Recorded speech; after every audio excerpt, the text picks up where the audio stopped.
So hiring your first employee is not just about growing your business. It's about shifting from being a solo operator in many ways to actually transforming into a real leader. And getting this wrong cost you time, cost you money, could cost you your reputation in the marketplace. It's so critical that you get this right as you start out in this step of business, in this transforming moment of your business. It's important to put a lot of focus in this area to get it right. And so I'm going to talk about today that moment when you need to make that transition to actual business leadership, when you're bringing a team member onto your company, help you really understand when should I bring a new team member into my company, because so many entrepreneurs struggle with this and a lot of people get it wrong and they wait far too long to hire and they just decrease their entire opportunity, their access to what they could be providing to the marketplace, and don't serve their clients really well simply because they don't make the transition fast enough. So I'm going to be talking about that in this video. My name is Jason Ellinger. I'm the CEO of Tiger Translations. And if this topic is helpful in any way, shape, or form, please like and subscribe to this video, hit the notifications bell, and let me know in the comments what struggles that you face most often in your business. And I constantly make videos just like this to help people make transitions in their organization from a specific reality that they don't like to the new reality that they want. And so if that helps in any way, please like and subscribe. And now we'll jump right into the content. So knowing when to hire is step one. I think the biggest areas that so many entrepreneurs get wrong. They think that they're the only ones that can do the specific and very key operations of their organization well. At first, everybody thinks that. Every entrepreneur thinks they're the one who's best suited to do everything well, and nobody can care as much or invest as well or create such a quality output as they could. And that's just not true. Meeting with entrepreneurs over the years has taught me a lot about us, I guess, as a species of entrepreneurs, because you're definitely a different animal. You wake up willing to do things that nobody's willing to do. You work longer than most people are willing to work. You sacrifice events, things in your life that people are normally not willing to sacrifice. And then you dare to bring on somebody into your life that is so close in relation to you that whether or not you succeed as an individual determines whether or not you succeed collectively. And that type of relationship is just, compare it to a family relationship, some close family member in your life, because so many of the ups and downs of life you're going to experience together. And so making transition, understanding when you should hire is such a critical role for you as a person who's developing and growing, and as well as for your company. This is a moment in your life when you, like, even if you had previous experience, even if you worked in the corporate sector, there's nothing that will prepare you for being a leader like becoming a leader. I read that one time when I first started out in entrepreneurship over 10 years ago. I can't remember where I read it. It was just a one-liner that I just like, wow, that's actually very, very meaningful. And it goes like this: nothing will prepare you for being your own boss like actually doing it. Do the work necessary and actually set out and become your boss, and then actually start making decisions like that cause you to prosper over time. Nothing would prepare you before the depth of sacrifice and the depth of thinking and overthinking and rethinking and analyzing, making sure that the decision you're making is the right one, because now it doesn't only affect you, it affects multiple people. So making that transition just to this, I am me, and everything only affects me and my life, to actually, okay, now I'm actually bringing on a team into this and it affects all of our lives. So how do I not make the wrong decision? How do I not screw this up? Because if I screw this up, it's not only impacting me, it's impacting everybody. And that's definitely not why we get into business. So step number one in this process, you need to track for the last couple of weeks. Maybe you're already an organized person. In fact, a lot of entrepreneurs are organized people, which is how they got where they are, because they're organized, intentional, and specific about what they're spending their time on. And if that's you, then you probably have a calendar that you can look back and see all the tasks that you were working on over the past month or the past couple of weeks. And if it's not you, then what you need to start doing right now is writing down actually what you spend time on each day. And so many people, they just do stuff, or they just do their work, or they just operate their little company, and they don't track exactly what they're doing. And so if you're not tracking what you're doing, this is the very first step. Track what you're doing, because that gives you data. And data is important to help us understand what we can outsource, what we can take and section off and give to someone else. And then we can start building training around that thing, that piece of data that says, okay, this must be done in order for my business to survive.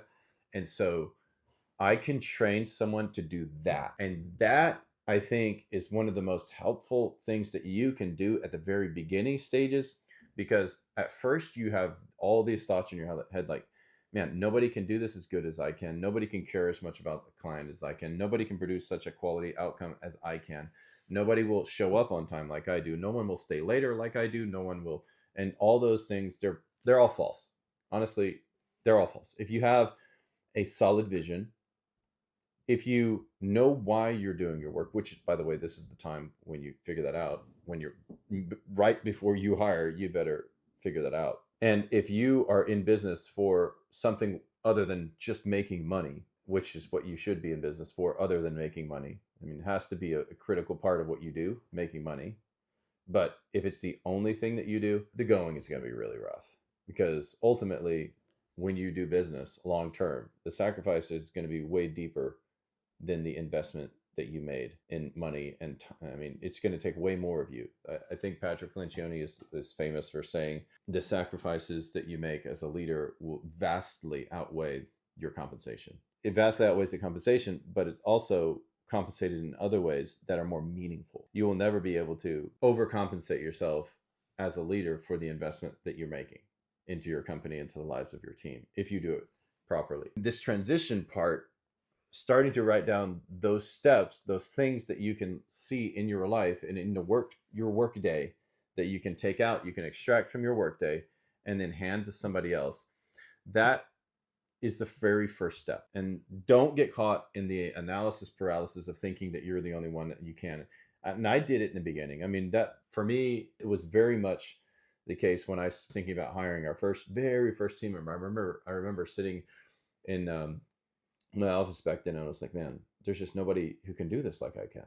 There's just nobody who can analyze this as quickly and look at that as fast and understand what's wrong as quickly and has that breadth of understanding as I do. And I think it's a really narrow-minded way. And over time, your perspective broadens as you bring more people in, and they're like, oh, actually somebody can do that way better than I can and faster. But they do that specific thing. Now, maybe you as the leader, you do all these other things much more impactful to the growth of the company. But there's some very specific things that people can do really well and probably better than you, because you don't have the bandwidth to focus on that the way you should if you're going to be properly investing your time in growing your company where you should be investing it. And that's a key mistake entrepreneurs make at the very beginning. They can't find somebody to do all those things well, and then they think that if they spend their time on them, they get caught in the idea that they should be spending their time on those small details that matter for their company and that help it to operate. And you're like, no, you are actually limiting your company and the future of everyone in your company by focusing on those things. If you have a greater vision for your company to grow to 5, 10, 15, 30, 50, $1 million in sales, $100 million in sales, and grow your organization over long term, then it is your duty to extract yourself from those tasks so that you can assign somebody those roles, because they can do them incredibly well, and then they free up your time to be able to spend on those things that are going to actually move the needle, move the ball forwards, and create the forward moving momentum that your company doesn't have today. So you have to identify over the past period of time, what are some things that I'm currently doing that I don't need to do? And this is often things like payroll.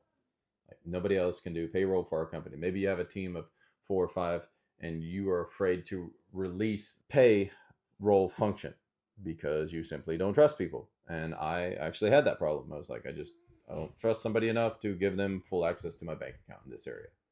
Even though I let them do it in another area, the project manager's part do it in the other area, they assigned and assigned POs and decided how much stuff costed. But then at the end of the day, when the pay went out to the team members, I was like, no, I'm holding this thing, and it would take me huge chunks of my time.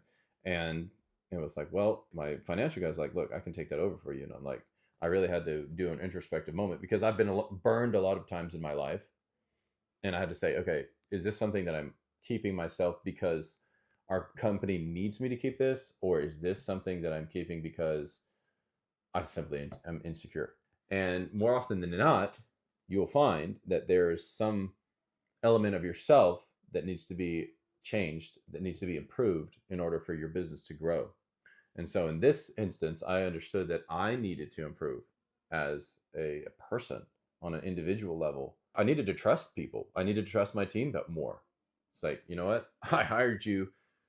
You're already over this section. It's not in alignment. I'm not being true to myself and to how I operate within our company to continue to hold on to this section when I've given you power over this other area, which is connected to this, but I haven't given you the whole thing. So that takes growth as a leader to be able to trust people on a different level and to assign them the entire process. Like, okay, actually, that is something that's taking a huge chunk of my time. And because I'm doing that, I can't write more content, or I can't make more videos, or I can't schedule more meetings with more of our high ticket clients. And because I'm doing this thing, and effectively limiting my own organization. And you can do that too as a leader, if as a solo entrepreneur, or as a small business owner, if you're not very intentionally taking time to grow your company, taking time to really look at what you're doing that you can give to somebody else and just let them do the whole process. If you hire team members correctly, you should be able to trust them completely with the entire program. And I talked about how to hire well, and there's a whole long form content that I produce and put on YouTube about this.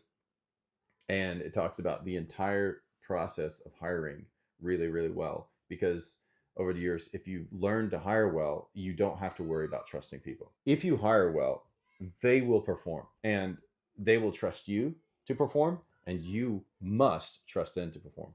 And that's also one of those growth things as a leader that you have to be able to learn, engage in, and practice daily. Because if you don't, you are effectively limiting the entire organization, and you are the cap. You are not allowing your organization to grow past a certain point, because you are effectively limiting the organization, because you are not allowing yourself to spend the time on the things that you should be. So analyze your calendar, find things that are complicated in your calendar that can be trained and given to someone else, and that it's not the most effective use of your time. It's not driving you towards the higher goal. It's something that simply has to continue to happen, even if there are different dynamics to it, but it's not actively growing your organization. But it has to happen in order for you to survive. If there is a critical function in your organization like that, then you need to take that critical function, create training, and give it to a team member. And that's one of the first things that you do if you're just starting out and hiring your very first team member. And then at every level, a leader, basically that's what they do. The leader looks at their schedule today, and then they look at, okay, all the stuff that they've been doing over this past period of time. What of these elements can I take and give to another team member that's rising in the ranks? And what can I take from my leader, so who will then be able to do more of the things that they're good at, that will cause this company to grow even better? And so this is just a continuum, and cascading tasks that continue to cascade down as people in the organization, they just grow together. And so that's one of the beauties of having a team, because then you start a system of that. But at the same time, at the very beginning, you just have to identify what things that you can give to other people, and then start making training around those specific things. Because if you think about everything as a broad picture, you often get caught up in the details, and you get lost in what truly should be happening for your organization.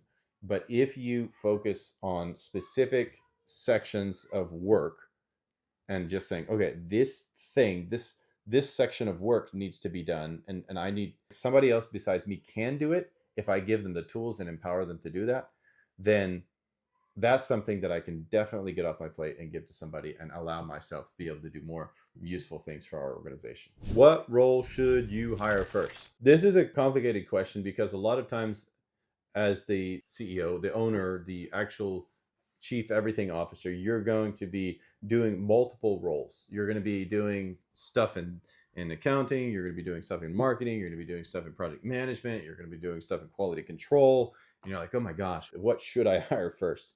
And so a lot of entrepreneurs out there, you shouldn't look at a role as like, what section of my company should I hire first? You need to look at it as, okay, I need to get stuff done and I need someone to do stuff, kind of a role. And that looks more like an administrative assistant or project manager assistant, or um, some kind of a bookkeeping assistant. And so you can label it whatever. The only thing you have to be careful of is making sure that you're very clear with what they're doing.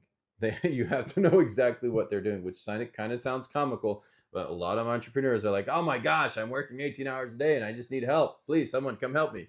Here, I'm going to have an interview with three people and pick the best one. They have an interview with three people, they pick the best one, and I was like, okay, help me. And the guy's like, okay, what do I do? Well, did those three things, and it took me like 2 hours. Now what? And the entrepreneur's like, I don't know, my hair's on fire, I'm keeping working, and I don't have time to focus on that. I'm like, well, you need you need to train your team to give them enough work to work the entire time that they're working. And you need to be thinking about this as the owner before you make the hire, so that you understand when they come on, you will not be frustrated with how they're performing or how they're not being able to accomplish whatever it is that you want them to do or whatever you need from them. And what you will find out very quickly, if you hired really well, by the way, is if that team member is a great team member, they will likely do all the work that you wanted them to do faster than you thought they could do it. And then you will be like, wow, man, they're actually really good. And they really killed it. And now I can give them even more complicated tasks. And as your trust level grows with them, you can give them much more intimate to the business tasks that help your company grow, or at least take big things off of your plate so you can work on the strategy and growth of the company. So in this section, step 2, what role should you hire first? It's anything that frees up your time role. Anything that takes big chunks of time, tasks off of your calendar, so that you, not just so that you can go play golf, by the way, this is so that you can further grow the organization. Also, if you've been doing this for a while, you have some margin in your company so that you don't have to work 18 hours a day. That's also what it's for. That's not sustainable. You can't work 18 hours a day for inevitably. You can work 18 hours a day for 12 to 18 months, maybe a couple of years, and that can be okay and sustainable for your life. But then if you go beyond that, you're going to start getting into some territory that's unhealthy. So that's why you need to take tasks that you're doing that take big chunks of time or allow you to be able to do something more meaningful with that time, which, like, if you have a wife and a few kids and you want to spend time with them, actually see them during the week, then hiring a team member could be very necessary to make that reality possible, because you want to come home at 6 p.m. and actually see your family. So that's one of the key roles here, to make sure that when you're hiring, you're freeing up time so that you can spend the other time doing more valuable things. And so if that's getting off earlier so you can go spend time with your family at 5 or 6 p.m. and actually see them, of course, that's very important. But if it's just coming into your organization and not freeing you up to do more meaningful or necessary tasks to help you grow your company, then that's not a good hire. So the assistant should handle any repetitive tasks. They can do things like quality control, project management, calendars, emails, client outreaches, even some marketing tasks. And you might not think that everybody else can do it as good as you can, but they can, and they will, if you just give them the tools required and you tell them how much we care about our customers. And these are the types of things we tell our customers. And this is how we relate to them. This is how we work on building relationships with them. You give them those tools and then say, all right, now go do that. And then we measure how that's done. And then you can see their progress over time, and then you can help them to really win in that area. And so many times when you're working on hiring this first person and thinking about the very first role you should hire, you have to get yourself out of that mentality that you're the best one to do this work. Because honestly, I think it's a little bit conceited in the way that you think that you are actually the only one who can do that work that well. It's not true. There are people who can do what you do really well. And there are people who are legitimately ready. I mean, even called, even made to do that type of work. People are awesome. They can do things that you never thought that were possible. They can care in deeper ways than you ever realized. They can share your vision and your dreams and your goals, even with yourself and your clients, in ways that you just like, oh my gosh, that's so valuable. I did not know that before I hired this team member. So if you hire well and you have team members like that, which you should if you hire well, then getting your first hire, making sure that they're doing the right work, and giving them work that you think you do best, but they actually can do better and faster, is key. And so many leaders fall into this trap that they can't do that, and they won't do that, and they don't do it for way too long, effectively inhibiting the growth of their company. If you're spending hours and hours of your week doing work that's not effectively growing your company, that's the role you're working to hire. Somebody to effectively take stuff off your plate that will allow you to grow your company. All right, so let's move into finding the right person. The worst mistake you can make is hiring somebody out of desperation. If you want to hire a great team member and you're just working really hard, you're going to have to suck it up, buttercup, because if you hire quickly out of desperation, you will be rehiring. You will regret the decision that you made. You will not have restful sleep at night because you will be angry about why your team member that you just hired is not performing and serving your clients well. And you'll probably be arguing with your wife because she's like, well, why are you paying these people so much money to do this work when they're not even doing the work they're supposed to be doing? And you're not telling them that they need to do their work better. And so you're at each other's throat. And that's just freaking not worth it. So hire the right person. Now, how do we do that?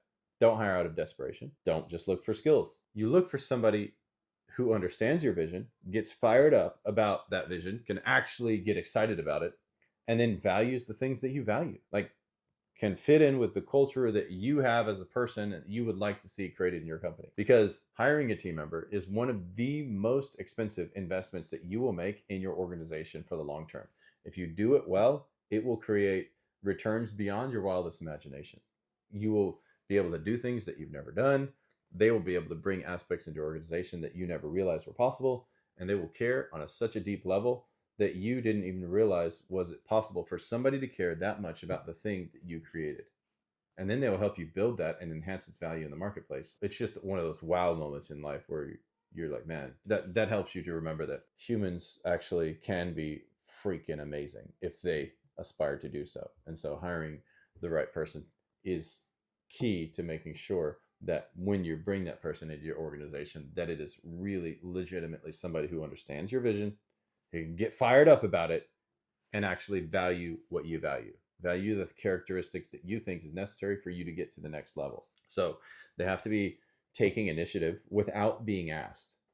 This is somebody who should be able to take initiative and do work that they see in their section or in the process of the work that they have to do, and just take initiatives to do it without being asked. Like, oh yeah, let me take that. Hey, I'll cover for that. Oh, hey, I found this in the process, and you know what? If we use this piece of technology, it will make us way faster in this.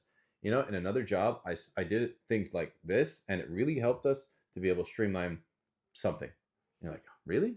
Yeah. And they bring ideas and they bring initiative into the organization that you just didn't realize.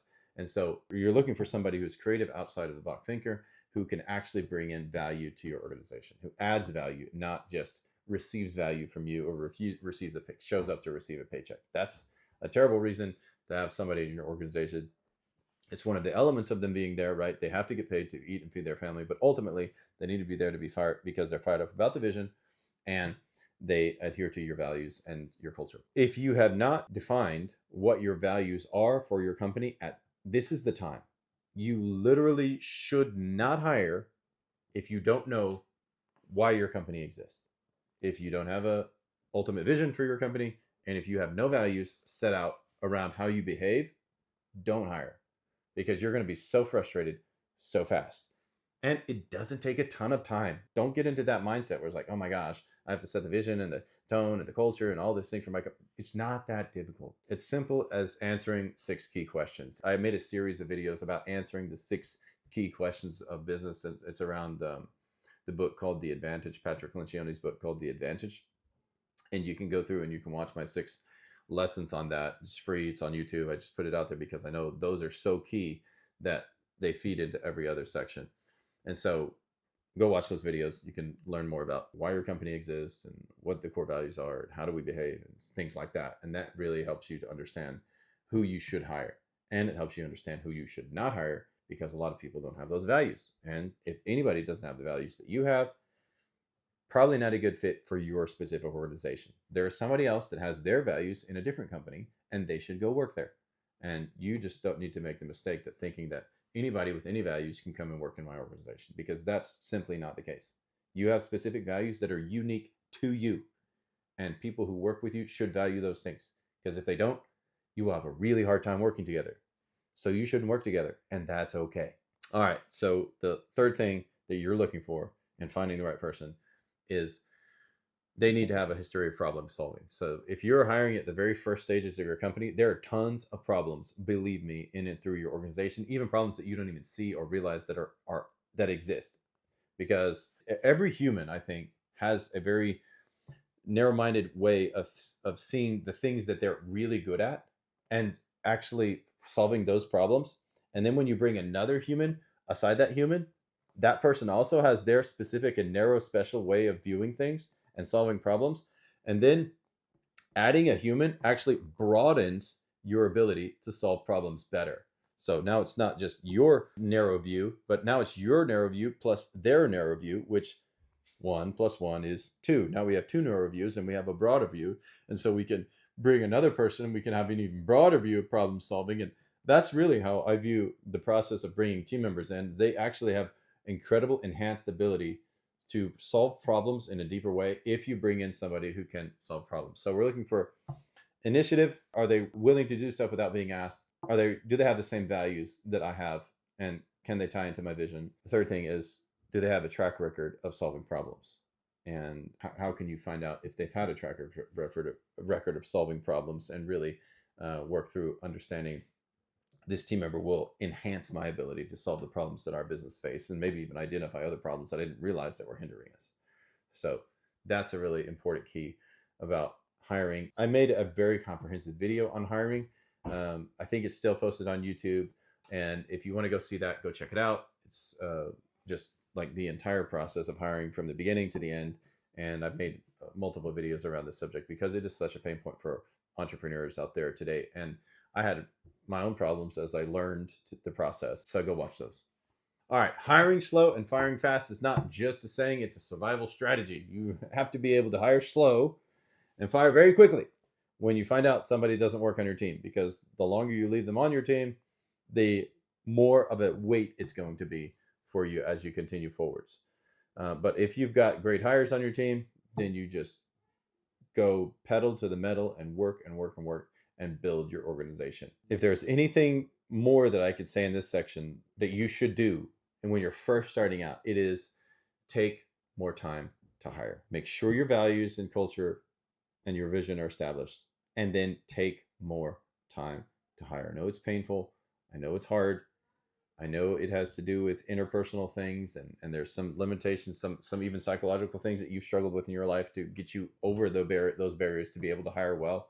But if you take time and hire the right person, you guys will accomplish dream material. You will make things come true that were only a dream to you before. You're like, man, this is my dream. But if you hire the right people, they will help you build the dream. And all of you will, in effect, create your dreams together. And I think that's one of the biggest benefits of working together with an incredible team. The company that I have today was once a dream of mine. My current company, the reality that it is right now, was one time, 11 years ago, a dream that I wanted to become true, and that I wished upon a star that could become true. And I asked God to help me create. I'm a Christian, so I believe that God helps us do stuff. So I just got that. I want to create this amazing thing. And the company I have right now today was a dream way back then. And if you got a great team on board with you, working in a direction, they will help you create that incredible outcome. And if you hire well, you will hire people that literally make dreams come true. The fourth thing on this list is onboarding for success. Most hiring failures happen after the hire, not before. People are smart, okay? So they can make it through an interview process. Yes, I will show up earlier, I'll work longer, I'll work harder, and I'm very creative, and I'm a problem solver, and I believe everything that you want me to believe, and blah, blah, blah, blah, blah. And then very shortly after, you find out that only like 7% of those things are actually true in the way you understood it. Now, in their minds, they might actually be 100% true, but you're like, wait a minute, we were off by a really big margin on how we both understood what you said. So the after hiring activity is so important to get right, as even from the 90-day probation period, which I made a video on doing a 90-day probationary launch for every team member coming into your organization. Go watch that, learn the lessons from it. It will really help you to be better. That's why I made the full explanation videos for that, because it's so important to get right. But after you hire somebody, creating the clarity mechanisms for them, constantly driving back to the clarity and making sure they understand what they're supposed to do, when they're supposed to do it, how you want them to do it, what you want them to solve, what challenges your company is facing, and what areas that they have direct control over, how they can most influence the growth of your company, and all of these things. It's really, really key for you to have constant communication mechanisms driving to clarity. Now, this one piece of information for you is you need to set up a weekly rhythm where you ask your team member a series of questions, specifically these 4 questions. What were you supposed to do? What did you do? What are you going to do before next meeting next week? And what you need help from me removing a roadblock or something in your way that's not, that's going to cause you trouble to be able to achieve that. And get in a habit of asking those questions every single week and working through a weekly conversation around those things so that you can understand exactly what they're doing, and that you can refocus, if necessary, during those meetings on what actually needs to happen, what you expect. And that gives you a weekly check-in to make sure that they are completely aligned with what you want them to do every single week. Because most of the time, people come into the organization, they start really strong, and then after about 6 or 7 or 10 weeks, you notice some things that you really don't like, and you just go home and you tell your spouse about it. Why would this so-and-so, they're not doing this and this. Your spouse even starts getting mad at the team member, which makes you even more mad. And then you're laying in bed at night like, what the heck did I do wrong? When you actually just need to communicate what you want the team member to do every single week. Make sure you're not micromanaging, but you are leading in the way that you're actually showing up and talking to them about what needs to be done. And they're able to get it done because now they know what you want them to do. And then you're following up with great feedback consistently. So that's the part of leadership that most hires fail after the hire, because most leaders fail to provide such a intimate level of clarity. So do this for your team members. And again, they will help you push forwards and actually creating amazing outcomes and even making their dreams plus your dreams come true. So this is clarity, everything from the 90-day launch period to the one-on-one meeting rhythms to the meeting rhythms that drive your organization. So it's just about constantly driving back to clarity. Your team member that comes into your organization can actually win. You give them the tools, you give them the clarity, you give them the understanding what they actually should be doing, and then they go do it. You do your thing really well, they do their thing really well, and you prosper together. Okay, guys, so to bring this to a complete conclusion, your first hire will be a transitional point for your organization. If you do it right, it will free you up to grow your company to a whole new level. You will be able to focus on strategy, big picture decisions, and make better decisions because you're not making them alone. If you do it wrong, it will create more headaches and more trouble, but you're not going to do it wrong because you started listening to this video and you went to watch a couple of the other pieces of content that I put out around this subject that will help you win.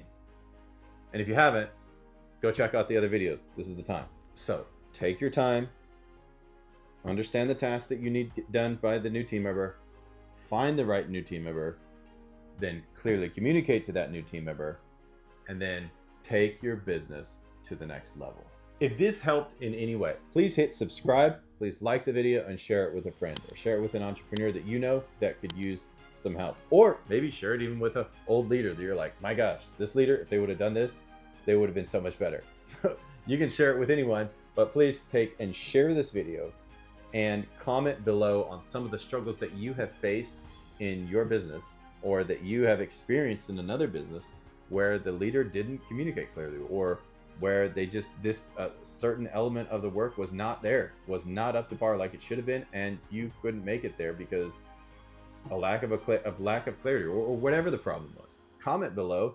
Let me know some of the problems that you have faced in your organization or in an organization of a family member that you know, and tell me about it. And you might see it pop up in the topic of a future video.